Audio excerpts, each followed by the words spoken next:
Number 1, शाळेच्या अभ्यासामध्ये number 1, dance, गीत, काही पण असू दे, प्रत्येक गोष्टीत त्या शाळेत नंबर 1 असायच्या. आणि जी काही मार्केटमध्ये फॅशन येईल पहिली ह्यांच्याकडे असायची. त्यांचे वडील सोन्याचे व्यापारी होते आणि त्यांचा पण बिझनेस होता ना, तो भारतात पण आणि विदेशामध्ये पण होता त्यांच्या वडिलांचा. पण नंतर ह्या 10वीला असतात तर त्याच्या आधी त्यांच्या वडिलांनी शरीर सोडलं. त्यांचा जन्म झाला अमृतसरमध्ये, त्यांच्या वडिलांचा व्यापार मुंबईमध्ये होता. पण वडिलांनी शरीर सोडल्यानंतर मग हे सिंध, हैदराबाद, कराची त्यांचं मूळ गाव तिकडं शिफ्ट झालं. आणि तेव्हाच बाबांचं तिथं अवतरण सुरू झालं. आणि तिथं असं आपलं असं आपण बसलो की नाही, असं सत्संग त्याला म्हणतात, ओम मंडळी म्हटलं जात होतं. तेव्हा विद्यालय नाही, नंतर विद्यालय झालं. पण अगोदर सत्संगासारखे सगळे येऊन बसायचे, सगळ्यांना कुणाला साक्षात्कार व्हायचा. मग ते यायचे बाबांच्याकडं, दुःखी असायचे ते यायचे आणि ते आले, बाबा ओमचा ध्वनी केला की त्यांना साक्षात्कार व्हायचा. ते साक्षात्कारामध्ये जायचे. मग हे पण खूप दुःखी, वडील गेले, आई आणि ह्या 3 मुली अतिशय दुःखी. वडील गेल्यावर व्यापारात काय, आता स्त्रिया काही जातच, त्यांच्याकडे पडदा पद्धत होती, त्यामुळे त्याला व्यापार काय माहीतच नाही. त्यामुळे सगळं गेलं आणि एकदम मग गरीब परिस्थिती आली. आणि तेव्हा आपल्या बडीदादी म्हणून होत्या, प्रकाश म्हणतात, त्या आणि ह्या एका वर्गामध्ये एका बेंचवर बसले. त्यांना ह्यांचा स्वभाव आवडायचा, ह्या शांत म्हणजे हुशार होत्या. आणि मग त्यांनी सांगितलं, त्या बाबांच्याकडे यायच्या ज्ञान ऐकायला. त्यांनी सांगितलं की असं असं ज्ञान ऐकायला या. आणि मग आल्या. मग ह्यांना पण हे फार आवडलं. मग आई अतिशय दुःखी होऊन बसायची, सगळ्यांनाच घेऊन इकडे द्या. त्यांनी कोर्स केला. पण त्यांची विशेषता काय होती माहिती आहे? परिस्थिती एकदम गरीब झाली ना, रात्री ड्रेस धुवायच्या आणि पुन्हा सकाळी त्या घालून यायच्या. सगळे म्हणायला लागले, बाकीच्या मुली होत्या, रोज एकच ड्रेस घालून येतीस, तिसऱ्या दिवशी हा प्रकार. त्या काय म्हटल्या माहिती आहे?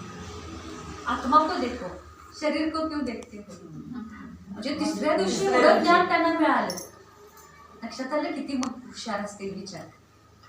आपण किती वर्ष ऐकतो तरी ते अजून आतमध्ये बुद्धीत जात नाही, तर त्यांना तिसऱ्या दिवशी ती गोष्ट एकदम पक्की झाली. आणि अतिशय हुशार असल्यामुळे ज्ञानात पण त्या फास्ट गेल्या. मग काही दिवसानंतर काय झालं, त्यांना एक काय म्हणतात स्थळ आलं होतं. मग ते बाबाला सांगितले. मग बाबाने एकच प्रश्न विचारला, क्या पॅन्ट वाले के साथ शादी करनी है या पितांबरी वाले के साथ. मग त्यांच्या बुद्धीला क्लिक झालं, नाही मैं पितांबरी वाले के साथ ही शादी करनी. मग त्याने पक्क त्या दिवशी केलं. आणि मग पूर्णपणे त्या बाबाच्या सगळे समाधी झाले. तेव्हा किती माहिती सांगितली नाही, 350 जणांना साक्षात्कार झाले. तेव्हा छोटी छोटी मुली होत्या, ते सगळे बाबांच्याकडे आले. बाबाने हॉस्टेल खोललं आणि हॉस्टेलमध्ये त्यांना मेन केलं. कारण ह्या सगळ्यात मोठ्या होत्या, बाकी सगळे छोटे छोटे आहेत. 8 वर्ष, 9 वर्ष, 10 वर्ष आणि ह्या 14-15 वर्षाच्या समजदार मोठ्या होत्या मम्मा. त्यामुळं बाबांनी त्यांचं मॉनिटर केलं. आणि नंतर काय मग त्या मम्मा झाल्या. कारण ती त्यांच्यामध्ये विशेषता येत गेली, सगळ्यांना सांभाळण्याची, प्रेमानं. जसं आई कशी मुलांना हे करते तसं मग सगळे त्यांना हळूहळू काय करायला लागले, मम्मा म्हणायला. पण त्यांच्या सुद्धा खूप विशेषता, भावाच्या ज्ञानाचा खूप गहराईनं पहिल्यापासून त्या अभ्यास करायच्या. त्या गुह्यतेमध्ये जायच्या, ऐकून सोडून द्यायच्या नाही, गुह्यतेमध्ये जायच्या. त्या अभ्यासामध्येच असं गप्पा मारणं, हिचं काय चाललंय, ती काय करते, काही सुद्धा असल्या गोष्टी. जे बाबा ज्ञान देतात त्याचा अभ्यास आतल्या हात. आणि खूप सुंदर मला एक पॉईंट आठवतं, आमच्या क्लासमध्ये सांगितलं होतं. तर रमेशबाई मम्मा इथं आल्या होत्या, मुंबईला आल्या होत्या कार्यक्रमाला. आणि मुंबईला आल्या होत्या कार्यक्रमाला रमेशबाई आणि ब्रुजमोहनबाईंजी, आपले निर्वेरबाईंजी, ते मुंबईत होते ना. तर त्यांनी गाडीतनं मम्माला प्रोग्रामला घेऊन जायचं, पुन्हा त्यांच्याच घरी, रमेशबाईंच्या घरीच राहायला असायचे. मग जाता जाता पिक्चरची पोस्टर असतात की नाही, एक ॲडव्हर्टाईजचं असं मोठं पोस्टर लावलेलं होतं, खूप मोठं होतं. मग जाता जाता ह्या दोघांचं लक्ष केलं आणि ह्याने विचारलं, तर गाडी फास्ट जाते ना, बघितल्यावर पुढे गेले आणि म्हणले मम्मा देखा आपने वो एडवर्टाइज का कितना बड़ा कितना अच्छा था, ऐसे हम भी बनाएंगे. तर मम्मा म्हणले मैंने नहीं देखा. आपण गाडीत बसल्या काय करतोय, तिकडे काय आहे का नाही. मग ते दोघं आश्चर्य वाटले, तो म्हणजे काय केला म्हटलं, काय करत होता. मग ते मम्मा म्हणाल्या की मम्मा कार्य केले यहाँ आती है, बाकी टाइम बाबा के पास नाही. कळलं, मन बुद्धीनं कुठं आम्हाला ती सवय आहे की नाही. आता सुद्धा इथं कोण आलं तर लगेच सगळे पाठीमागं बघणार नाही, काही गरज आहे नाही तर ती सुद्धा बघणारच. तर मामांच्यात खूप विशेषता, खूप गंभीर, खूप मस्त होत्या, सगळ्यांना सांभाळून घेत होत्या. अनेक त्यांच्यामध्ये गुण होते म्हणून तर बाबांनी त्यांना पुढे केलं प्रत्येक गोष्टीमध्ये. आणि बाबांची एक विशेषता होती, प्रत्येक गोष्ट कोण काय बाबाला सांगायला आलं ना, विचारायला आलं की बाबा बच्चे पहिले मम्मा के पास जाओ. मम्माकडे गेले की मम्मा बाबांच्याकडे जाऊन सांगणार. जेवढं एकमेकाला रिस्पेक्ट देत होते. बाबा एवढे मोठे 60 वर्षाचे, मम्मा 15-16 वर्षाचे, किती अंतर आहे ना वयामध्ये, पण केवढा रिस्पेक्ट होता बाबाला मम्माविषयी. कारण का माहिती आहे, कारण जसं ब्रह्माबांना त्यांच्या स्वरूपाचा साक्षात्कार झाला भविष्याच्या, की मी श्रीकृष्ण बनणार, नारायण बनणार, तसं मम्मा आल्यानंतर मम्माचा पण साक्षात्कार झाला. ही विशेष आत्मा आहे, राधा बनणार आहे. त्यामुळे बाबा खूप त्याला रिस्पेक्ट देत होते. त्या नजरेनं बघायचे की हे महान आत्मा आहे, त्या नजरेनं पहा. त्यामुळे बाबा पण खूप रिस्पेक्ट देत होते.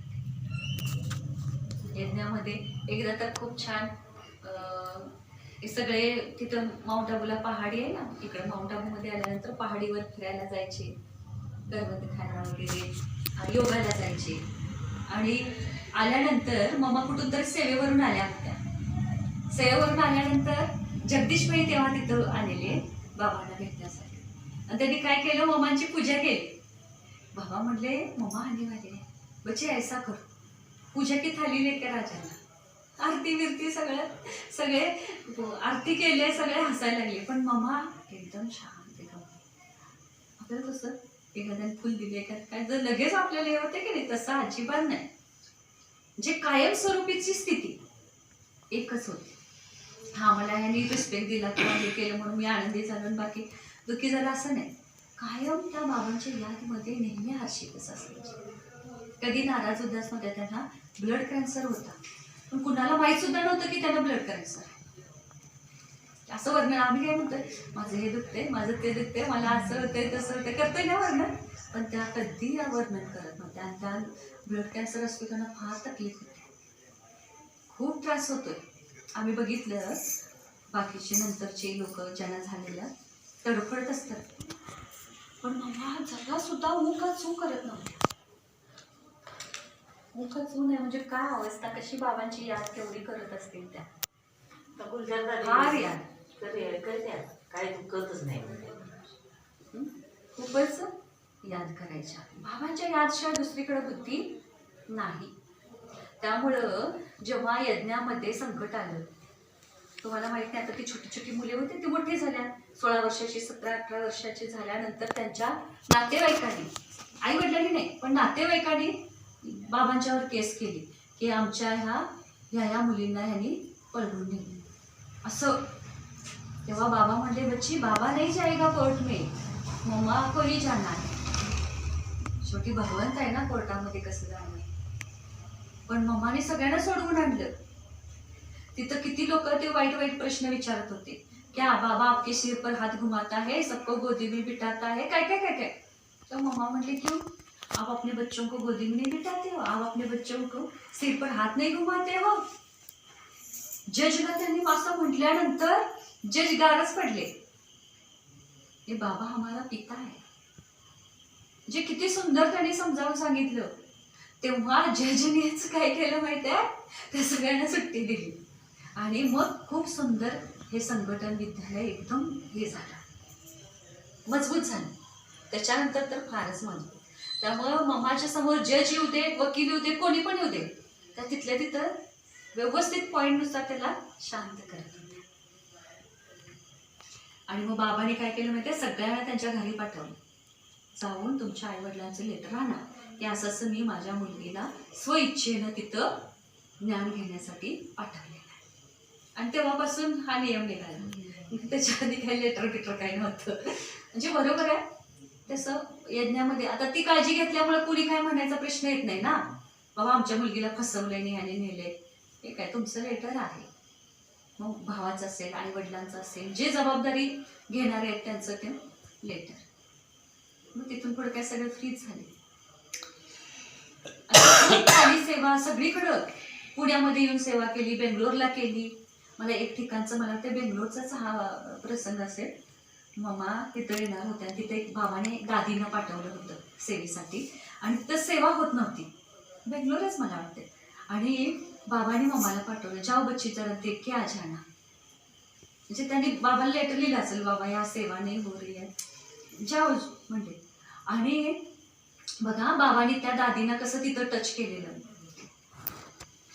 तिथं त्या सगळ्यांना सांगायला लागल्या, म्हणजे बाबांनी त्यांना टच केलं. जी व्यक्ती सरस्वती देवीला मानते, मग व्यापारी असेल आणि कोण असेल, ते बाबांनी टच केलं. तिथं जाऊन एक व्यापारी त्याला सांगितलं की आप सरस्वती को मानते हैं ना, जगदम्बा को मानते हैं ना, उसकी पूजा करते हो ना, तो वो आने वाली है, तो आप क्या सेवा करेंगे.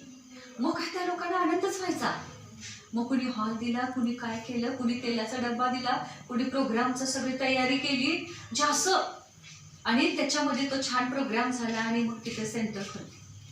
जिथं जिथं त्या जात होत्या तिथं नॅचरल अशी सेवा व्हायची. बेंगलोरला, पुण्याला, मुंबईला, कुठं कुठं बाबा जात नव्हते बाहेर, कुठं मम्मा जात. बाबा मम्माला पाठवत होते. मुरल्या बाबा लिहायचे ना, ते सगळे मम्माला घेऊन पाठवायचे, सेवेला इकडं तिकडं पाठवायचे. मम्मा सगळीकडे सेवेला जात होत्या. आणि त्यांनी पण तणानं भरपूर ठिकाणी जाऊन सेवा केली. पण त्याचं फळ त्या काय म्हणल्या, विश्व महाराणी. बाबाने एकदा सांगितलं, मम्मा क्या गरीब है, उसके पास धन नाही. गरीबच होत्या ना, कारण वडील गेल्यानंतर सगळंच गेलं त्यांचं. आधी श्रीमंत होत्या, पण मम्माने 5 पैसे सुद्धा यज्ञात लावलं नाही, पण आपलं तन मन धन सगळं यज्ञात लावलं. खूप बाबांची सेवा केली आणि त्या का बनल्या विश्व महाराणी. कळलं, सतयुगाची महाराणी बनल्या. एवढं मोठं पद बाबांच्याकडून त्यांनी पुरुषार्थाच्या अनुसार किंवा पुरुषार्थानुसार त्यांनी घेतलं. ग बसल्या नाही त्या.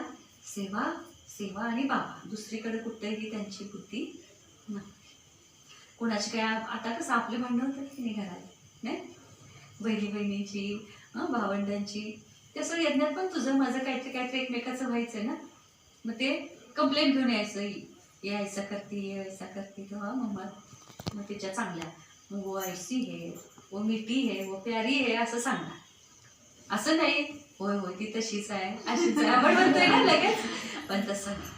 मग काय व्हायचं, मग तिच्या मनामध्ये हिच्याविषयी चांगले भाव निर्माण व्हायचे.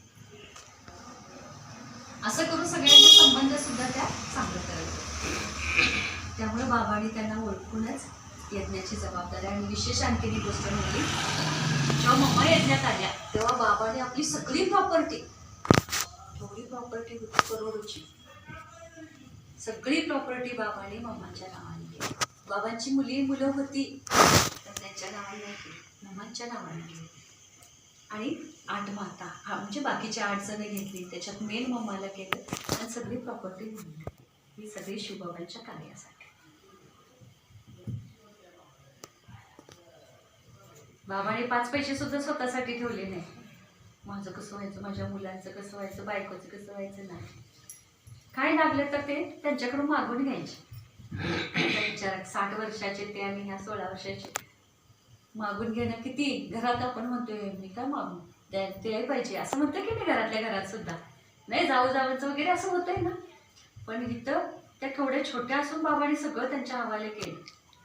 आणि आपल्याला काय हवंय तर मागून घे. म्हणजे किती बाबांची पण निरंकारी अवस्था. बाबांनी सुद्धा प्रॅक्टिकल सगळं दाखवलं ना, वागायचं कसं काय, तसं त्या पण त्यांच्या पावलावर पाऊल ठेवत गेल्या, वागत गेल्या. त्यामुळं अगदी लहान वयामध्ये 40 वर्षामध्ये त्या संपन्न स्थितीला प्राप्त झाल्या. म्हणून सरस्वती तरुण आहे आणि ब्रह्मा हे वृद्ध दाखवले. कळलं का, एकतर ते लहान आणि दुसरं 40 वयामध्येच त्यांनी शरीराचा त्याग केला. त्या हॉस्पिटलमध्ये होत्या तरी सुद्धा डॉक्टरला सुद्धा कधी वाटलं नाही की हे पेशंट आहे. आणि मम्मा फक्त अशा मुली आहेत त्याची. बाबा मुली वाचायला गेली, मम्मा फक्त अशा शेवटपर्यंत मुली संपस्तपर्यंत मम्मांचं हेच लक्ष. असं नाही मध्ये हालचाल किंवा हे म्हणजे शरीराला एवढी व्याधी तेवढा त्रास कधी त्या कुणालाही जाणवू द्यायच्या नाही. तर झोपल्या वेळेवर करण्याचे त्या म्हणजे असं खूप म्हणजे तेवढा त्रासच आतून होत होता. आणि त्यांनी दिवसभरामध्ये अमृत वेळेपासून रात्री झोपण्यापर्यंत तो त्रास कधी आपल्या चेहऱ्यावर जाणवू देत. ही ताकद कशाची होती? बाबाच्या प्रती त्यांचं निश्चित विश्वास असेल, प्रेम असेल किंवा अनेक बच्चांचं कल्याण करण्याचं जे निमित्त गाडी बाबाने त्यांच्या हाती सोपवलं.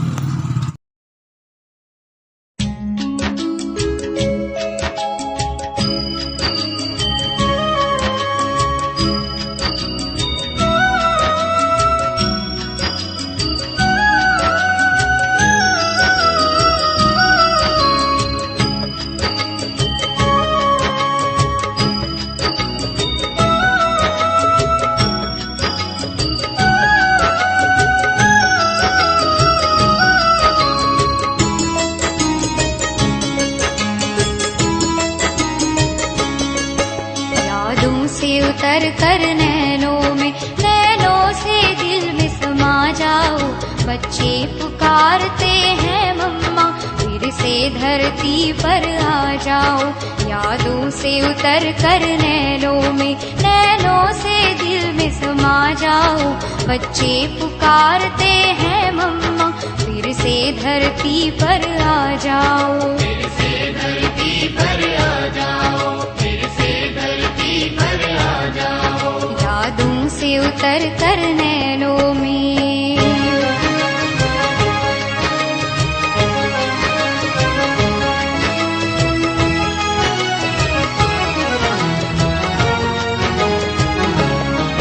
तेरी महिमा को सुन सुन कर मन करता है दीदार करे। तेरी महिमा को सुन सुन कर मन करता है दीदार करे।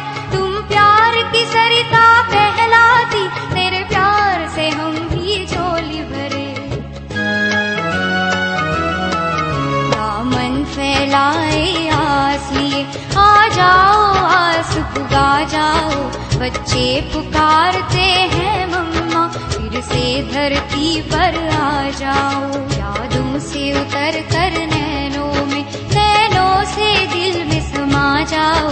बच्चे पुकारते हैं मम्मा, फिर से धरती पर आ जाओ। फिर से धरती पर आ जाओ, फिर से धरती पर आ जाओ। यादों से उतर कर नैनों में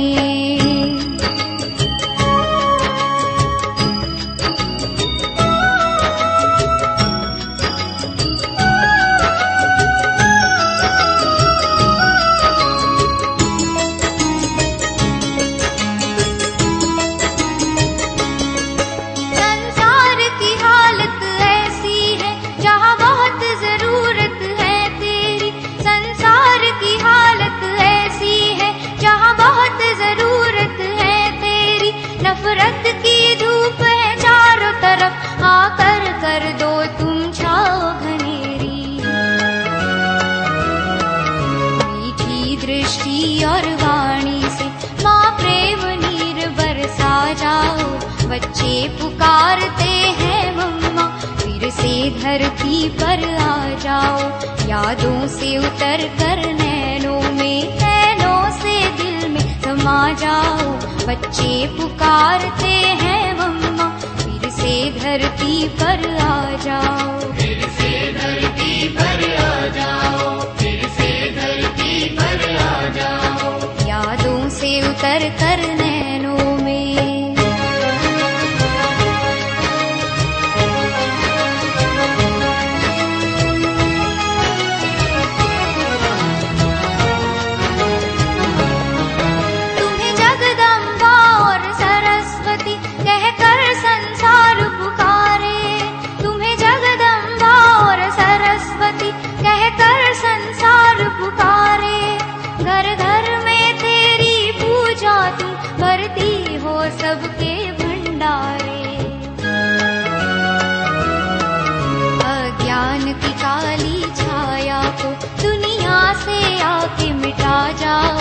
बच्चे पुकारते हैं मम्मा, फिर से धरती पर आ जाओ।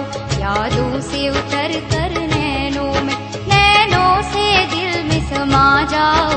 बच्चे पुकारते हैं मम्मा, फिर से धरती पर आ जाओ। फिर से धरती पर आ जाओ, फिर से धरती पर आ जाओ। यादों से उतर कर नैनों से दिल में समा जाओ। बच्चे पुकारते हैं मम्मा, फिर से धरती पर आ जाओ।